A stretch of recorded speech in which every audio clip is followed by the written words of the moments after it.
ça m'est indispensable. Toucher de la terre, c'est indispensable. C'est un bonheur de faire un trou dans la terre, mettre une graine et attendre que ça pousse, c'est formidable. Semer. Je me promène, j'aime bien sentir les odeurs, j'aime bien... Chaque fois que j'en ai l'occasion, j'y vais. Oui, je me sens apaisée, parce que c'est du vivant qu'il y a autour de nous.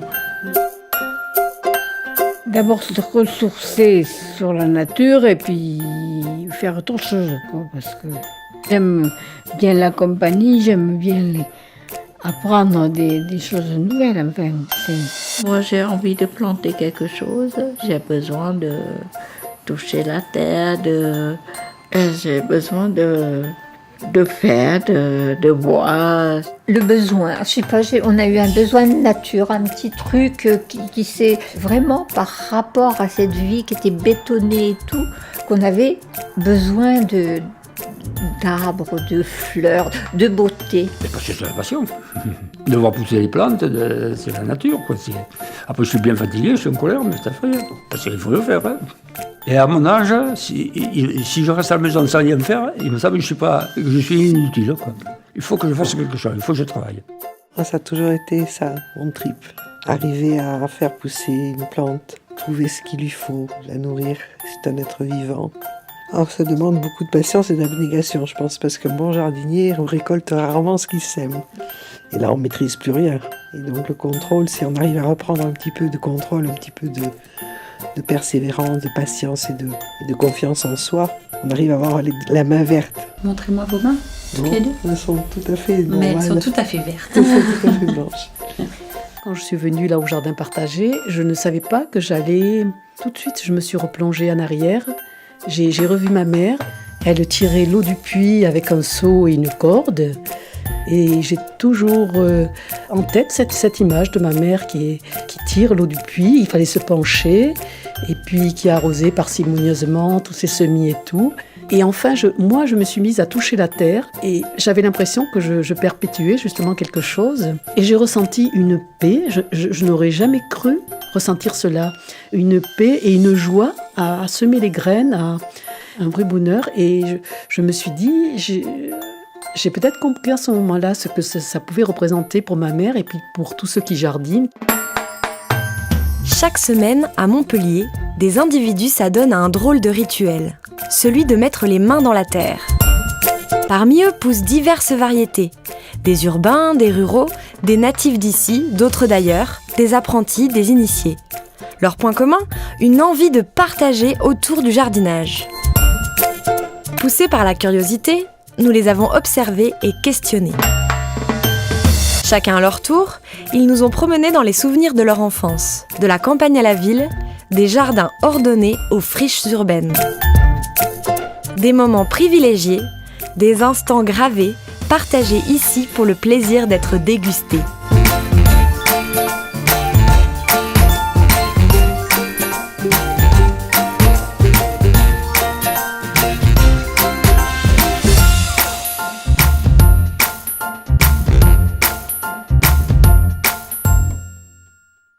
Alors moi, je suis née dans l'Aveyron. Le lieu d'habitation, c'était une grande maison à la campagne. C'est les 4 saisons. C'est vrai que là, à la campagne, on est en pleine immersion. On voit le givre sur les fenêtres. Puis on voit aussi les belles toiles d'araignée qui sont pleines de glace. Et puis l'été, c'est les cerises. Alors on met des draps blancs, on accroche des petits crochets et des paniers dans les branches d'arbres. C'est vraiment la récolte, le plaisir des confitures. Et surtout, on achetait le chapeau de paille généralement, et qui nous servait vraiment parce que c'est vrai que nous, enfants, on travaillait beaucoup. Pour nous, c'était un plaisir. C'était des corvées sans être des corvées, parce que c'est vrai que c'était aussi un plaisir que d'aller prendre son sarcloir et d'aller sarcler un petit peu pour ramasser les pommes de terre nouvelles que ma mère faisait cuire tout aussitôt. On mangeait très très très bien, quoi, tout le temps. Je crois aussi que c'était un moment où l'enfant qu'on était devenait important. C'est-à-dire que c'est un partage à deux, un dialogue qui n'est pas associé justement à des corvées, à un travail à faire, mais à une transmission. C'était notre univers, c'était notre petit paradis.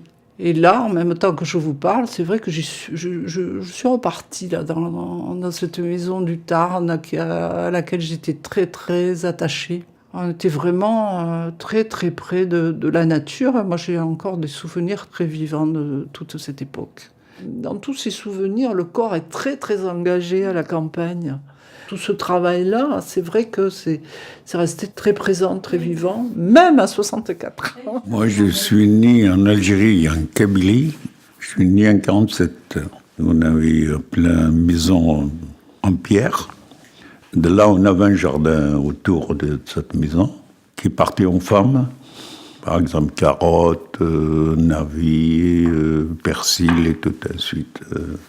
Et puis les hommes, ils font des blés, d'haricots, des petits pois, tout ce qui est. Et avec tout ça, ils vivent à l'année dans leur récolte naturellement.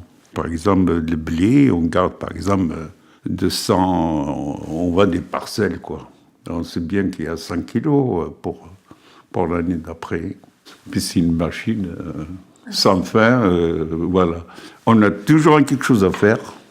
Je me souviens de tout ce que j'ai vu, tout ce qu'on m'a appris. En fait, on l'apprend tous les jours parce qu'on est ses quotidiens, de la grange jusqu'à l'assiette, quoi. La nature, pour nous, c'est quotidien, quoi. On vit dedans, en fait. C'est grâce à ça, et tout ce qui nous fait vivre, il vient de la terre, Je suis né dans une région bien loin d'ici, puisque je suis né dans la région du Nord, et dans le bassin minier du Nord. Ma maison, avec mes parents, c'était une maison qui appartenait à l'entreprise où mon père travaillait. Elle était d'ailleurs à l'intérieur de l'entreprise, avec un grand jardin qui devait faire, 500, 600 mètres carrés. C'est qu'il y avait effectivement une grande citerne et une pompe qu'il fallait amorcer, qui était une pompe en fonte, avec un grand bras. Et il fallait remplir les arrosoirs. Et c'est pratiquement l'une de mes premières tâches lorsque j'avais 5 ans. Une tâche que me confiait mon père pour jardiner. Et donc dans ce jardin, c'était extraordinaire parce que c'est une terre du Nord, donc c'est une terre riche, elle est noire, elle est grasse, elle est productive, et donc tout ce qu'on plantait donnait des résultats absolument fabuleux. Donc on avait des poireaux immenses, on a fait des betteraves rouges extraordinaires. Alors ça devait tenir au talent de mon père, mais ça tenait aussi à la qualité de la terre. Moi, j'ai 2 souvenirs de légumes magnifiques. C'était des salades, des laitues extraordinaires. Là aussi, je me souviens du nom des graines. C'est des grosses blondes paresseuses, ça s'appelait. Tout un programme. Je me souviens même du nom des graines de haricots verts que je plantais. C'était des noix hâtives de Belgique. Alors, mon père m'a très vite, et mon grand-père aussi d'ailleurs, m'ont très vite associé à la culture. Alors, ils ont commencé par me faire planter des choses très, très simples, comme des haricots verts, par exemple. Assez rapidement, j'ai été chargé de planter les pommes de terre. Mais comme j'étais pas assez costaud, c'est mon père, mon grand-père qui les butait. Et petit à petit, donc, j'ai appris aussi à me servir de la houe et des outils de jardin. Et c'est comme ça que j'ai vraiment pris goût au jardinage. Et c'est une longue tradition puisque mon grand-père était mineur de fond. Et donc, lui vivait dans ce qu'on appelle les corons. Donc, ce sont des petites maisons qui sont alignées le long d'une rue, dans laquelle on logeait les mineurs à l'époque, et étaient attribuées à chaque maison dans les corons un lopin de terrain qui avait plusieurs vocations. La vocation, c'était surtout d'améliorer l'ordinaire du mineur. Donc, ça avait une vocation productive de subsistance. Ça permettait de manger des légumes frais. Et ça avait d'autres avantages moins avouables peut-être. Ça évitait que l'alcoolisme ou des choses de cette nature s'installent dans les corons. Ça occupait les mineurs et ça créait le lien social qui était important dans cette communauté. Moi, je suis née dans l'Aveyron et j'habitais une maison aussi, avec un rez-de-chaussée, un premier étage. Devant cette maison, il y avait un parterre de fleurs, il y avait des pensées, des violettes, et puis il y avait un peu de pelouse. Et derrière, il y avait le jardin. On avait des carottes, des poireaux, des tomates, des haricots verts, de la ciboulette, de la menthe. Et derrière, il y avait un tout petit ruisseau, tout petit. Et derrière ce ruisseau, bon maintenant après ça s'est vendu, mais avant il y avait un champ avec des vaches. Et ces vaches-là, moi des fois l'été je sortais parce qu'au fond, à côté de ce petit ruisseau, on avait des framboises, des groseilles, des cassis, et des fois j'allais manger des fruits et j'écoutais les vaches qui étaient en train de manger de l'herbe et de ruminer. Et comme il y en avait beaucoup, ce bruit m'a toujours marqué et je ne l'ai jamais réentendu. Et le souvenir que j'ai aussi l'hiver, c'est que moi j'aimais la soupe à l'oignon. Et quand je sentais l'oignon roussi dans le couloir, mais je faisais des sauts de joie parce que je me disais chouette, ils ont été au jardin, ils n'ont pas pu déterrer les légumes parce qu'ils s'étaient gelés, et donc ce soir on aura de la soupe à l'oignon. Et puis j'aimais aussi les pissenlits qu'on faisait avec du lard blanc. Et puis j'aimais les repunjos. Je crois que c'est les asperges sauvages. Et puis les petits, on appelait ça les tanous, c'était les petits choux sauvages aussi. Des gratte-culs, on a mangé un peu sur le pied, et des prunelles aussi. Il y avait des petites haies au bord des routes aussi, où il y avait des pérousses, des poires sauvages. Et puis des petites pommes aussi. C'était un plaisir. Bon, la nécessité, c'était vrai qu'on n'était pas très riches, on n'était pas riches même d'ailleurs. Et c'est pour ça qu'on allait chercher les légumes dans le jardin pour faire la soupe. Mon père était marchand de paille et fourrage à l'extérieur de la ville où j'habitais. Il y avait un immense potager, mais c'était un jardin utilitaire. Je pense pas qu'on ait jamais cultivé de fleurs, ça ne servait à rien. Ça se mangeait pas. Je crois que la vie était beaucoup plus dure et je crois qu'on ne gâchait pas son temps à du superflu parce qu'on n'en avait pas le temps. Le jardin de l'enfance revêt un caractère ambivalent. Synonyme de corvée et de survie pour certains, il reste malgré tout un lieu empreint de poésie, laissant place avant tout au plaisir des sens. C'était un grand terrain qui devait faire dans les 1500-1600 mètres carrés. Et sur ce terrain, il y avait 2 maisons, une pour ma grande-tante et une pour ma grand-mère, les 2 belles-sœurs. Alors elles avaient des goûts très différents au niveau du jardinage.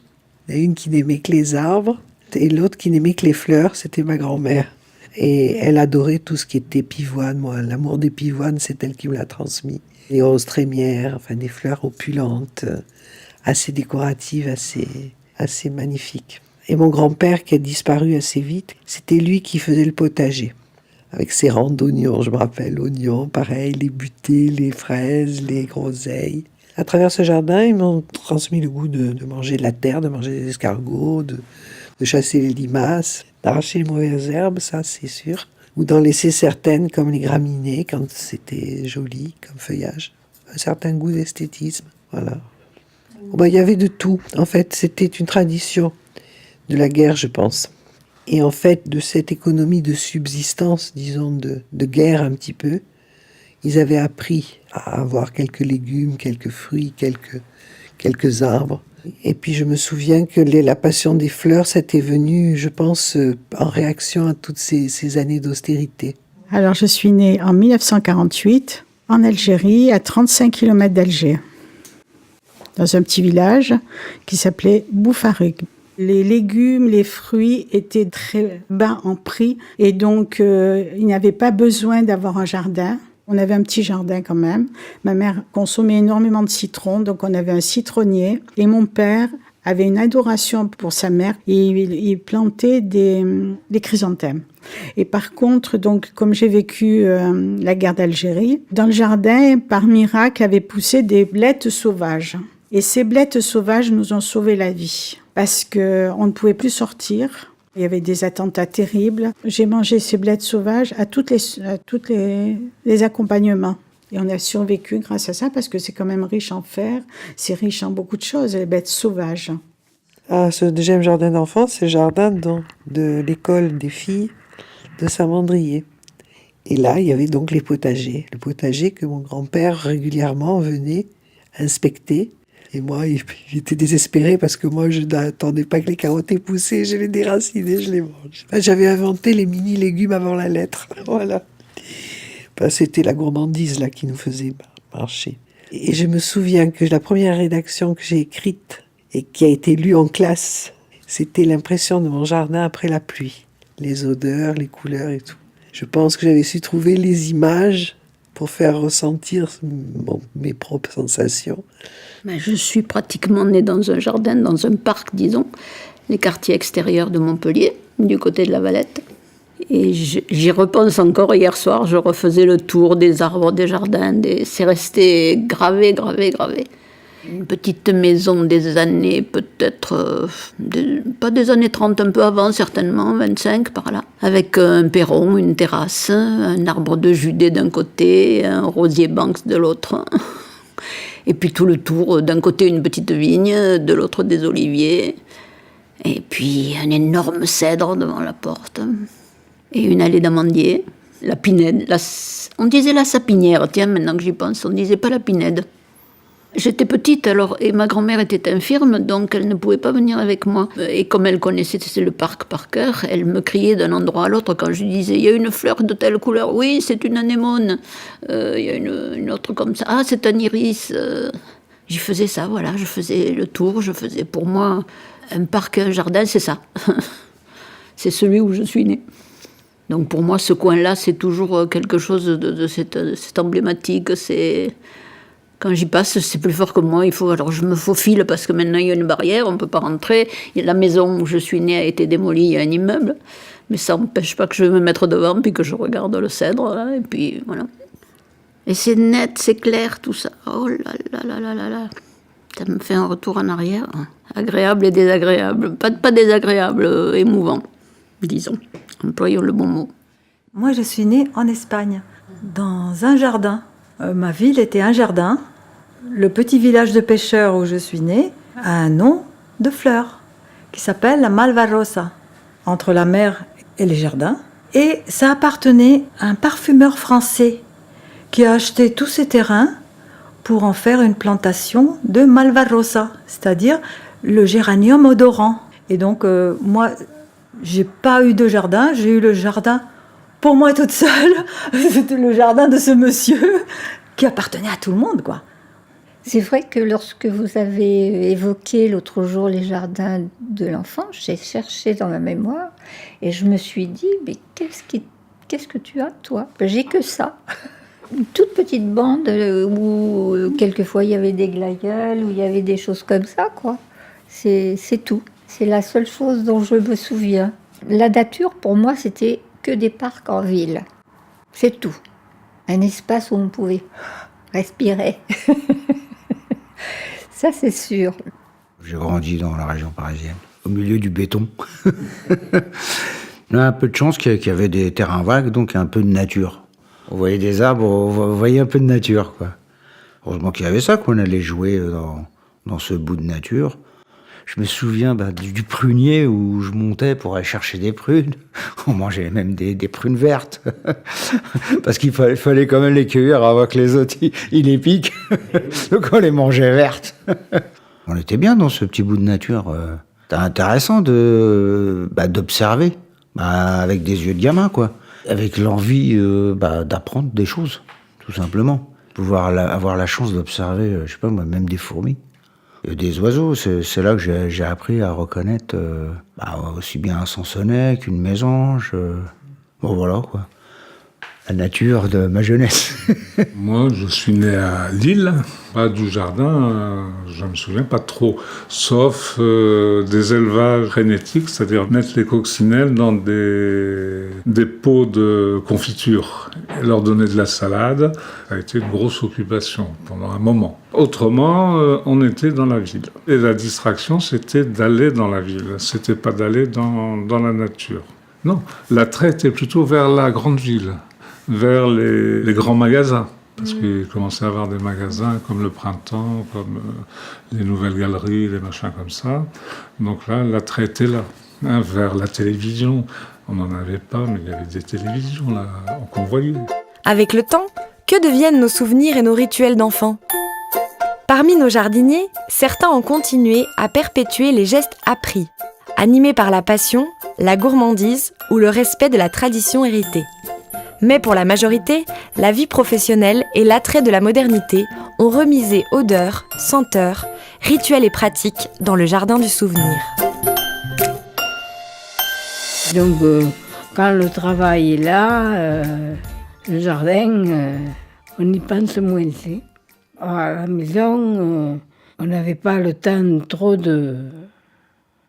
Après, j'ai attendu la retraite, quoi. Moi, personnellement, depuis que je suis adulte, je vis en ville, donc on ne pouvait pas trouver de travail sur place. Le travail, et puis, moi, je ne trouvais pas trop intéressant Enfin, il fallait quand même gagner sa vie, et c'était impossible à la campagne. Moi, mes parents n'étaient pas riches, ils travaillaient tout le temps, et c'était un peu désolant. On est content parce qu'on a quitté la nature, parce qu'on avait marre, qu'on a trouvé la vie moderne, on était content. On a vu samedi, dimanche au cinéma, on est content. Nous, on est sortis dans les montagnes, on n'a jamais rien vu, on n'a pas de cinéma, il n'y a pas de télévision, rien. Mais dans la vie qu'on a menée ici, en Europe, en France ou ailleurs, on n'a pas le temps de retourner dans la nature. Ouais, il se réveille le matin, la chaîne, 8 heures, sortez, le temps, samedi, dimanche. C'est par marché. Et il reste 6 heures à rester couché. Et voilà, c'est tout. Voilà un être humain. Bon, on est rentré dedans, la télévision, tout de suite, la boulangerie, le pain il est bien chaud, il est bien cuit, on est content. Hein. Puis, moi, j'ai pu dire que la première fois que j'ai amené un sac de 25 kilos de couscous à ma mère, elle est contente. C'est plus facile, bien sûr. Lui qui le fabrique, bien sûr, il est content. Oh, allez, 3 baguettes. C'est maintenant qu'on le sait que c'est trop tard. On a perdu le temps, bien sûr, parce que là, on la connaissait, la nature.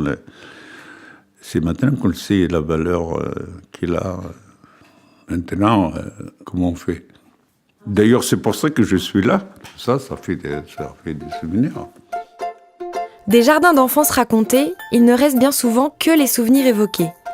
Certains ont été abandonnés, pour d'autres, c'est l'urbanisation qui les a gagnés. L'observation des jardins sur quelques dizaines d'années nous invite à prendre le temps de s'arrêter et observer l'évolution de notre société. Les insectes, les oiseaux, il y en avait tout le temps, il y en avait partout. Il n'y a plus d'hirondelles. Oui, il y avait plein de vie. Et donc, je crois que les pesticides, ils sont pour quelque chose. Moi, j'ai planté un plant de courgettes il y a quelques années de ça. Il était beau, de belles fleurs. Impossible de les faire, d'arriver à avoir le fruit. Mais je dis, mais il n'y a pas aucune abeille, il n'y a rien, des papillons, j'en vois plus, il n'y a plus rien. Ah oui, des coccinelles, il y en avait beaucoup. Bola, bola, didao, doumain, douma, kehararakao. C'est-à-dire, on avait une petite coccinelle, on lui chantait une petite chanson pour qu'elle s'envole. Et finalement, je me suis rendu compte que ces insectes, il n'y en a plus. Les petites haies où il y avait plein de choses à l'intérieur, il y avait des murs, il y avait des prunelles, il y avait plein de choses, des gratte-culs, mais aujourd'hui, il reste pratiquement plus rien, ils ont tout arraché. Et c'est vrai que ça ne nous permet pas de transmettre et de dire comme c'était bon. Moi, les bleds sauvages, dès que je vais me promener quelque part, je regarde combien d'endroits où je ramassais il y a 10 ans, 15 ans avec mes enfants, c'est bétonné. On construit des routes, La campagne libre, qui poussait toute seule, où personne ne mettait son nez.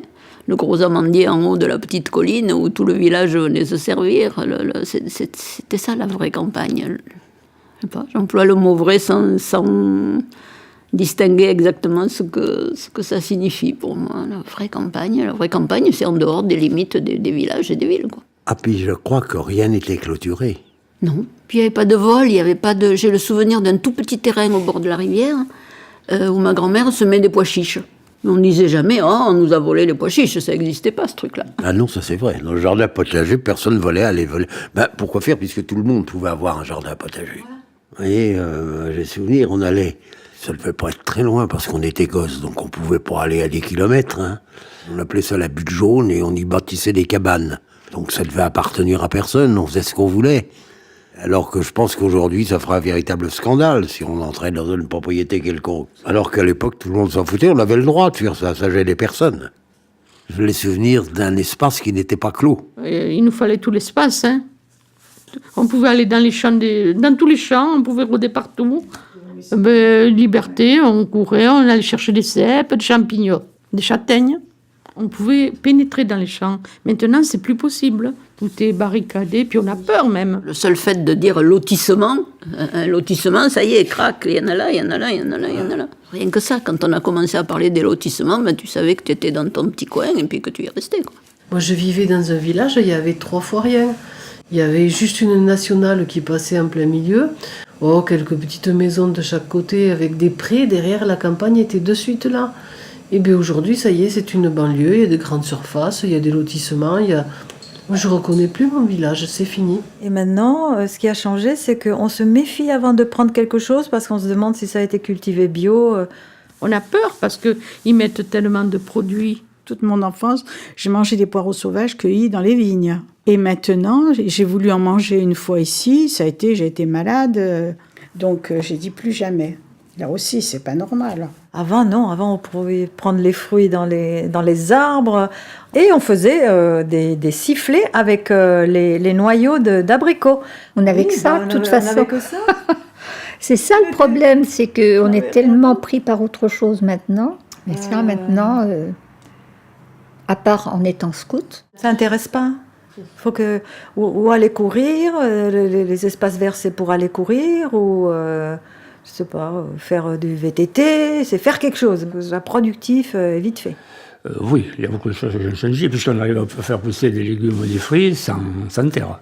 Alors là, pour moi, c'est pas tout à fait normal. Mais enfin, il y a quand même des ingénieurs qui font que la plante peut pousser, quoi. Parce que faire pousser un frisier dans de la mousse, c'est arrosé 5 minutes toutes les 6 heures. Et la plante, elle est nourrie comme ça, quoi. C'est plus la nature, quoi. C'est forcé à la nature. Et l'homme, il cherche à produire plus et il détruit un peu. Les GM et tout ça ensuite, les creusements, quand on voit la tomate, ils se ressemblent tous. Et tout ça, ça vient de l'homme.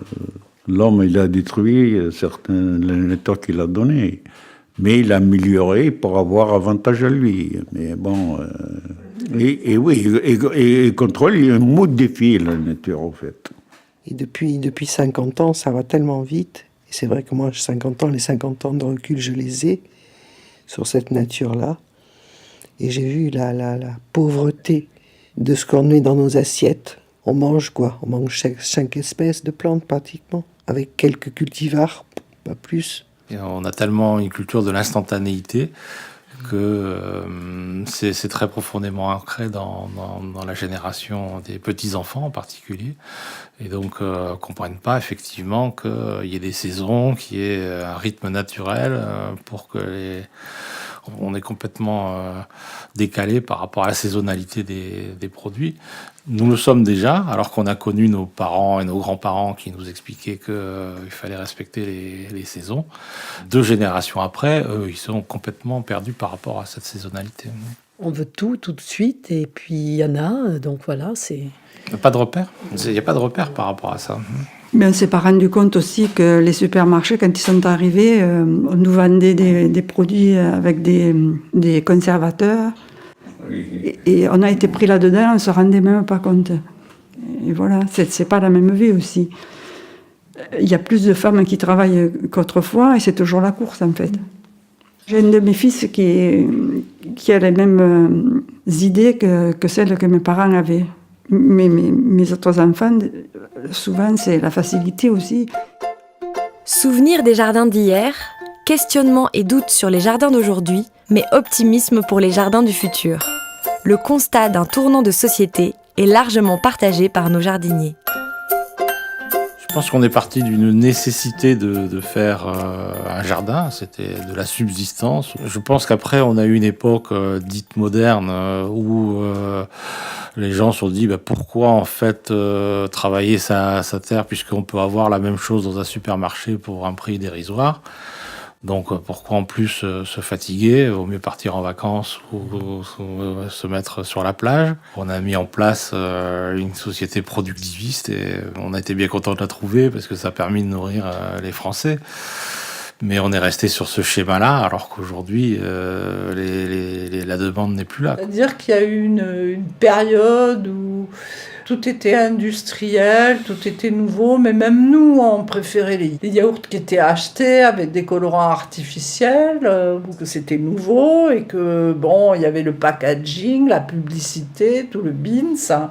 Et maintenant, il y a un retour, il y a une conscience de ce qu'on mange, ça peut être très important. Bon. Donc maintenant, on est informé, on a le choix.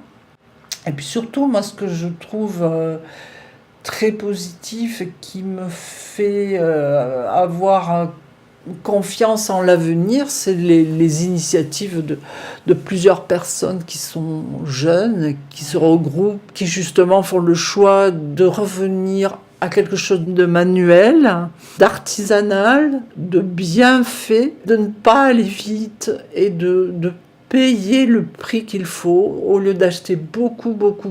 Peut-être qu'on va réfléchir à acheter de la qualité, faire vivre les gens qui travaillent de leurs mains, qui transpirent.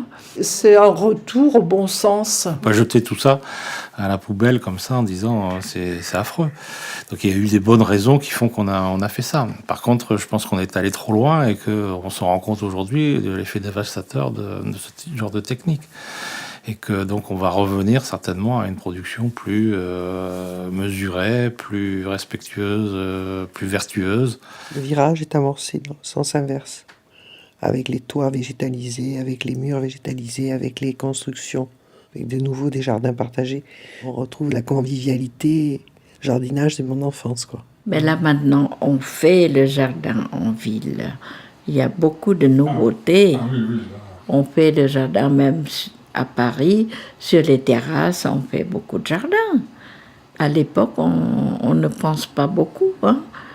Pas de conscience. Oui, c'était pas un sujet d'intérêt. Personne n'y pensait en ville. Hein, si ce n'est pour son confort personnel, le jardin, le plaisir d'avoir son jardin, voir une belle pelouse verte ou des belles fleurs ou je ne sais quoi, des arbres, hein, mais surtout pas à cultiver comme à la campagne. C'est un souci des responsables des villes de rendre la ville plus attrayante avec les espaces verts, avec la végétation, tout ça. Bon, ça n'existait pas avant. Dans la ville, il n'y avait pas de nature, il n'y avait pas d'arbres spécialement. Je dirais qu'il y avait des lampadaires. Principalement. Parce que de plus en plus on produira localement, on produira en ville, avec des producteurs locaux. Ça va devenir une nécessité absolue. Ça l'est pas encore, mais bon, je pense que c'est vraiment une compétence qu'il faut acquérir dès maintenant et que j'espère bien transmettre à mes petites filles. Parce que je pense que c'est vraiment une compétence qu'il faudra vraiment avoir à l'avenir. Et que d'acquérir cette compétence, c'est vraiment une valeur d'avenir. Des savoirs tout simples, hein, mais le savoir, c'est quand même le milieu dans lequel on vit et qu'on fait partie de cette nature. On est vraiment intégré dans cette nature. Peut-être une notion dont on ne parlait pas tellement avant. C'était pas forcément un sujet de conversation, le jardin. Hein, tandis que maintenant, c'est un sujet de conversation. Mais voilà, je pense qu'il y a un renouveau des sentiments, que nous faisons partie d'un tout, et que ce tout, c'est un écosystème. On n'est pas le dernier maillon de la chaîne, mais presque, on est le super prédateur, quand même, il faut bien l'avouer. Et nous avons donc une responsabilité vis-à-vis des autres échelons, parce que ça fait partie d'un besoin qui est inscrit dans nos gènes. On est ce qu'on cultive, on est ce qu'on cueille, on est ce qu'on ramasse. Merci à vous deux. Merci. Vous voulez rajouter quelque chose? Non. C'était agréable comme moment. Oui. Le sujet est agréable à parler du jardin, voilà, de la vie, c'est la vie finalement. La semence, la vie, si elle est dans une bonne terre, elle va pousser, elle va croître. Voilà. C'est extraordinaire ça, c'est extraordinaire. Et quand je retournerai au jardin, je penserai à ce moment de partage ici, voilà, quand je retournerai voir. Un nouveau souvenir.